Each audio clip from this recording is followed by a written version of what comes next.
Hoy les voy a hablar de un juicio ante el Tribunal del Jurado que se celebró el 20 de junio y siguientes del año 2022. Yo, el segundo día del juicio, pues celebraba mi santo y como si me hiciese un regalo, el magistrado presidente, el regalo que me hizo fue decirme: señor letrado, este juicio no se está grabando.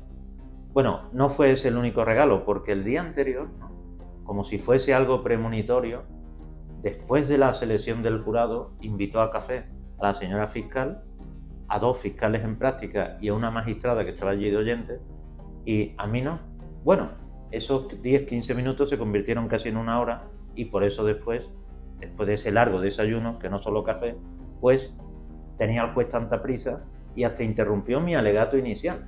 Yo defendía a un ciudadano sin antecedentes penales, sin más pruebas contra él, si es que se puede llamar prueba, de cargo no para mí, que era un informe de autopsia defectuoso que hacía agua por todos lados, cuyo autor, cuyo forense además, había fallecido hacía ya unos años. Desgraciadamente venía el forense ayudante, el que hacía las fotos, tomaba notas, pero no el autor de dicho informe, que establecía como causa que había muerto por una presa braquial, también conocido como mataleón. Es decir, como que mi cliente, ¿no?, pues había estrangulado a un pariente. Cosa que nosotros manteníamos que era imposible en un piso de unos 45 metros, donde convivían 5 personas. En el juicio, la propia hija de la fallecida, según la fiscalía y la policía asesinada, ¿no?, por mi cliente, pero que la propia hija y pareja de mi cliente y madre de su hija común decían que eso era imposible y que ella nunca se le había pasado por la cabeza que mi cliente pues pudiera matar a su madre. Segundo, ese día, cuando comienza el juicio, yo me creo que se está grabando, porque lo lógico es que se recoja la imagen y el sonido de cualquier juicio, sea los antiguos juicios de falta, juicios por delitos leves, o sea un juicio tan grave como este, donde a mi cliente le pedían nada más y nada menos que 20 años de prisión. Hoy, 5 años y medio después de ocurrir los hechos, esos presuntos hechos calificados como asesinatos, mi defendido está en libertad y no está ni un solo día en el calabozo. Eso sí, fue condenado por un veredicto de culpabilidad y posteriormente la sentencia que lo confirmaba de la Audiencia Provincial de Sevilla a 20 años de prisión. Pero está en libertad, y aunque 2 veces la señora fiscal, la fiscalía, ha pedido su ingreso en prisión provisional, la Audiencia Provincial, la misma sala que lo condenó, lo ha denegado. No sé si porque este magistrado presidente se jubilaba, era su último juicio. En ese juicio fue totalmente irrespetuoso pues conmigo, con la defensa general, con mi defendido, y mientras que la fiscal la trataba muy bien, trato exquisito, hizo su alegato inicial de unos 25 o 30 minutos sin ninguna interrupción ni ninguna observación. A mí me interrumpió entre 20 y 30 veces, además de muy malos modos, de muy mal humor, con poco respeto, ¿no?, y poca observancia de las normas mínimas entre comportamiento entre jueces y abogados. Pues a mí me interrumpió a partir del minuto 23. Yo no iba a hablar más de 40 minutos, que fue lo que hablaría, incluso menos. Pero, hombre, es que un abogado en principio no tiene límite, a no ser que quiera hablar 10 horas, ¿no? No tiene límite ni en el alegato inicial, en un juicio con jurado, ni tampoco en el final. Bueno, pues este fue el recibimiento que me hizo su señoría.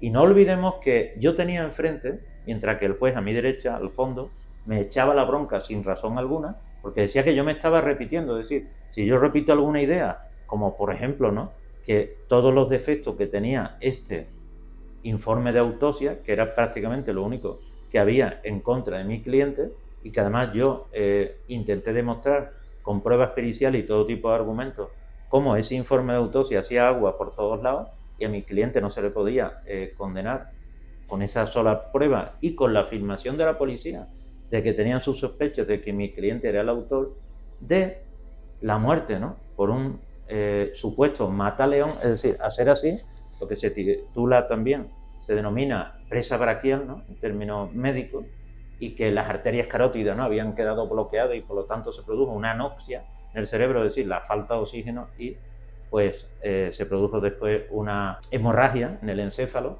que por eso había fallecido. Pero claro, si se trata de una autopsia como la de este caso, que fue macroscópica, es decir, hecha a simple vista, sin que los órganos y demás elementos necesarios se mandaran al Instituto Nacional de Toxicología, pues bueno, esa autopsia era erróneas. Y por eso mi perito, mi médico forense que yo mandé para la contrapericial a ese juicio y se hizo una prueba pericial conjunta, pues decía lo contrario, que había muerto de muerte natural. Bien, pues este juicio tuvo todo tipo de anécdotas, anomalías, y por eso hoy en día está en el Tribunal Supremo, y aunque la Fiscalía ha querido varias veces ya, 2 veces, mandar a mi cliente a prisión provisional, hemos ganado la vista de esa libertad, prisión, y nos ha dado la Sala de lo Penal de la Audiencia Provincial la razón, y mi defendido sigue en libertad 5 años y medio después. Ni un día pisó el calabozo. Pero claro, es un señor de más de 60 años, no tiene antecedentes penales, un buen comportamiento siempre, aunque la policía quiso ponerlo de todo en el juicio, no lo consiguió, ¿no? Y hasta el testimonio, como decía antes, de su propia pareja, que era la hija de la fallecida, dijo en el juicio que era imposible que su pareja hubiera matado a su madre cuando dormía al lado de su nieto, y era un piso de 45 metros cuadrados, con un dormitorio, un salón, y en medio un pequeño pasillo con un cuarto de baño y nada más, porque hasta la cocina estaba integrada en el salón. ¿Cómo en esos metros a las 6:30 de la mañana va a estrangular, a hacerle un mataleón, mi defendido, su suegra? Bueno, este caso está ahora en el Tribunal Supremo, ha pasado ya el trámite de admisión, el recurso de casación, y tengo mucha esperanza en que se estime para que se declare nulo el veredicto del Tribunal del Jurado, la sentencia, y el juicio se repita con un nuevo jurado, desde luego un nuevo magistrado presidente, como no puede ser de otra forma, porque además este magistrado se ha jubilado. Ya no fue que me interrumpiese en ese alegato inicial, es que durante todos los interrogatorios se metía como elefante en una cacharrería para interrumpir mis preguntas, también alguna vez la de la fiscal, ¿no?, a mi cliente, el acusado, a testigos, a peritos, y constaba después en el acta que el acta tenía anomalías de todo tipo, era inexacta, errónea, vamos a decir incluso mendaz, el acta del señor secretario que recogía una funcionaria a su dictado, pero según el secretario judicial, hoy conocido como letrado judicial, siempre ha mantenido incluso en su tesis doctoral que es mejor un acta mecanografiada de un juicio que recoger la imagen y el sonido en la grabación.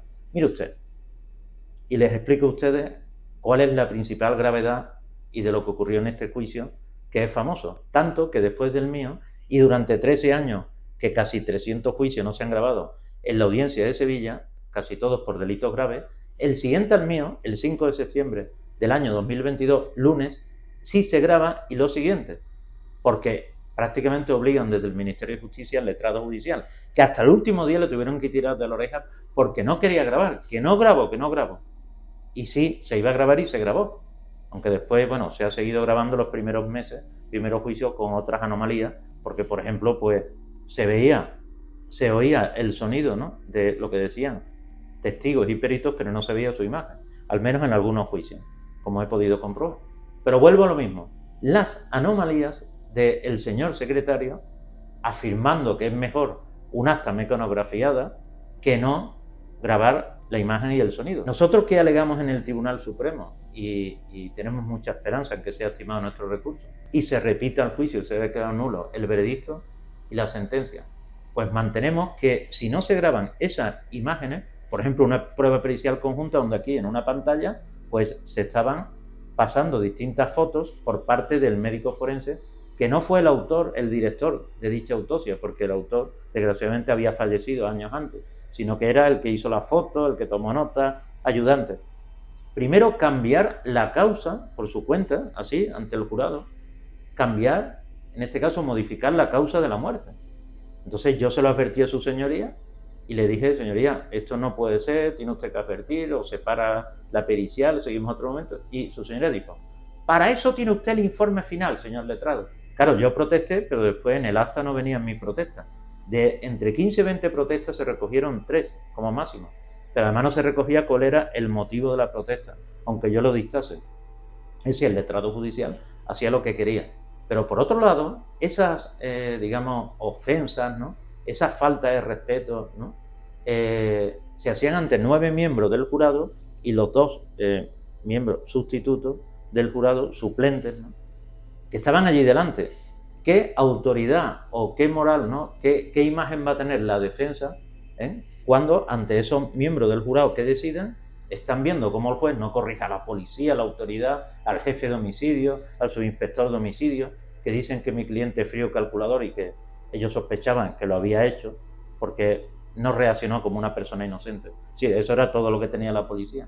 Y escuchan a una señora fiscal que el juez no le interrumpe para nada, es decir, todo lo que ella dice, y además afirmando ella que ella tenía su nómina, que ella no cobraba más o menos porque ganara o perdiera un juicio, que ella era funcionaria de carrera, o sea, dejando la defensa como los pies de los caballos, ¿no? Los abogados no servimos para nada, ¿no? Venga, pues que se dicte un veredicto de culpabilidad al entrar en el juicio, se ponga la sentencia condenatoria y entonces un juicio no sirve de nada, ¿no? Como en la Santa Inquisición. Bueno, pues esa es la imagen que muchos juicios, muchos miembros de los jurados en España quieren muchas veces acabar cuanto antes, y un letrado judicial que a lo mejor pues bueno va a comer con ellos algún día, o que se mete mucho en la sala de reuniones, quizás habla con la portavoz. Yo estoy diciendo quizás, no que así sea. Y por eso las actas, ¿no?, de deliberación del jurado, ¿no?, y donde están recogidos, ¿no?, esos fundamentos, esos elementos, ¿no?, que en los que se han basado para dictar un determinado veredicto, en este caso de culpabilidad, pues a lo mejor tengan un vocabulario, un tono, una redacción como si fueran redactados por una tercera persona jurista, que nosotros dijimos en nuestros recursos, no lo estamos introduciendo de nuevo. Estoy dando algunas pinceladas de lo que puede ser un juicio con jurado, de lo que fue este juicio con jurado, donde, bueno, muchas veces fue casi un espectáculo circense, ¿no? Porque a mí me dieron hasta micrófonos de un karaoke, sí, no se rían. Es que la fiscal siempre tenía un micrófono con cable que funcionaba. Yo además creía que era porque se estaba grabando. Cuando el segundo día su señora me dice, no, señor letrado, este juicio no se está grabando. ¿Cómo, señoría, que no? No, es que resulta que hay problemas con el sistema de grabación. No me dijo la verdad su señoría. ¿Por qué me engañó usted? Si usted sabía que hacía 13 años que en la audiencia de Sevilla no se grababa ningún juicio con jurado. Y usted había celebrado mucho y nunca los había grabado, porque el letrado judicial se le había metido en la cabeza que no, que era mejor el acta. Claro, así todos tenían menos trabajo, el jurado pues se retira a deliberar una tarde y ya por la mañana, como me pasó a mí el viernes por la mañana, cuando estaba desayunando a las 9:30, o por ahí me llama la señora funcionaria y me dice, todo el mundo aquí a las 11:30, a las 11, tal, que ya hay veredicto. Y yo digo, qué pronto. Yo como tonto, claro, porque tienen el acta. Entonces, bueno, yo he asistido a muchos juicios, pero les digo a ustedes una cosa.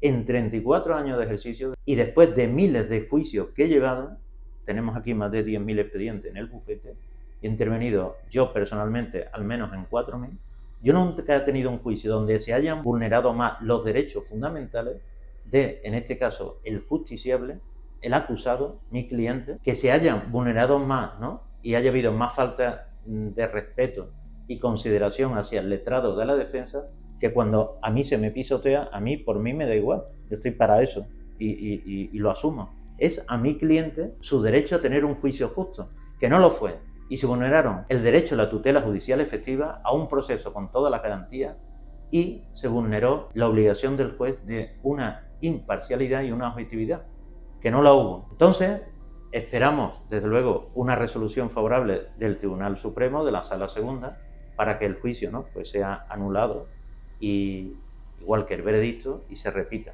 Pero voy a decir ya lo último. Todas las cosas que tuvimos que aguantar allí, y digo aguantar, pues mi defendido y yo, también estaban mis alumnos, que gracias a que ellos grabaron con su iPhone, pudimos transcribir, no todo, pero sí buena parte de todos los interrogatorios, de las alegaciones y del juicio, que desde luego pues están en nuestro recurso de casación ahora. Y ya termino con una cosa. El juez dijo en cierto momento, esto que ustedes acaban de escuchar, estos han sido solamente fuegos artificiales. Se referían a esos alegatos iniciales, donde a mí el juez me interrumpe una y otra vez en ese minuto 23 y siguientes, ¿no?, donde yo desde luego tengo que mantener el tipo y seguir, porque yo les tengo que hablar al jurado. ¿Qué eran los auténticos jueces? Los jueces populares. El juez está ahí para orquestar, para dirigir, para llevar la policía de estrados, ¿no?, mantener cierto orden. Pero no es el juez, no es el que va a dictar el veredicto. Va a dictar una sentencia, pero acorde con lo que digan esos 9 señores del jurado que están ahí delante. Bueno, pues todas esas calamidades tuvimos que aguantar.